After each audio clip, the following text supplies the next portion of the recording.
কনকনে ঠান্ডায় জবুথবু অবস্থা ইউক্রেনবাসীর। রুশ বাহিনীর হামলায় কিয়েভের বহু জায়গায় এখনো বিদ্যুৎ বিচ্ছিন্ন থাকায় ভোগান্তি বেড়েছে কয়েক গুণে।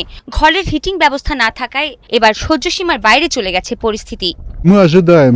এত তীব্র ঠান্ডায় টিকে থাকা খুব কঠিন হয়ে গেছে।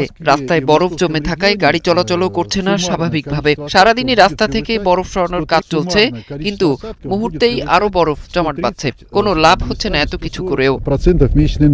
অনেক শহরে যুদ্ধের কারণে জরুরি সেবার সক্ষমতা আগেই দুর্বল হয়ে পড়েছিল। ফলে তীব্র ঠান্ডায় আহত ও অসুস্থদের সহায়তা দিতে হিমশিম খাচ্ছে স্থানীয় কর্তৃপক্ষ ও স্বেচ্ছাসেবীরা। শীতের শুরু থেকে ইউক্রেনের বিদ্যুৎ কেন্দ্র, গ্যাস লাইন ও সড়ক অবকাঠামো লক্ষ্য করে রাশিয়ার হামলা বাড়ায় সংকট আরও গভীর হয়েছে। বরফে ঢাকা সড়ক ও ক্ষতিগ্রস্ত অবকাঠামোর কারণে জরুরি সেবা পৌঁছাতেও বেগ পেতে হচ্ছে। কিয়েভ সহ বিভিন্ন শহরে অস্থায়ী আশ্রয়কেন্দ্র খোলা হলেও প্রয়োজনের তুলনায় তা অনেক কম বলে অভিযোগ স্থানীয়দের। বিদ্যুৎ ও গ্যাস সংকটে রাতগুলো কাটছে অন্ধকার আর প্রচণ্ড ঠান্ডার মধ্যে।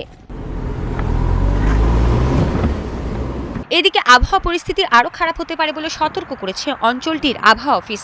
এ অবস্থায় মার্কিন প্রেসিডেন্ট ডোনাল্ড ট্রাম্প জানিয়েছেন, রাশিয়া তীব্র শীতের কারণে 7 দিন ইউক্রেনে হামলা বন্ধে সম্মত হয়েছে।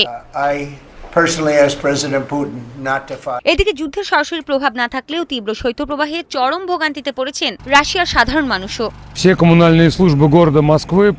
যুদ্ধের কারণে আগেই সবকিছু ভেঙে পড়েছিল। অনেক দিন থেকেই বিদ্যুৎ ছাড়া দিন কাটাচ্ছি আমরা। এখন এই তুষারপাত আমাদের জীবন আরও অসহ্য করে তুলেছে।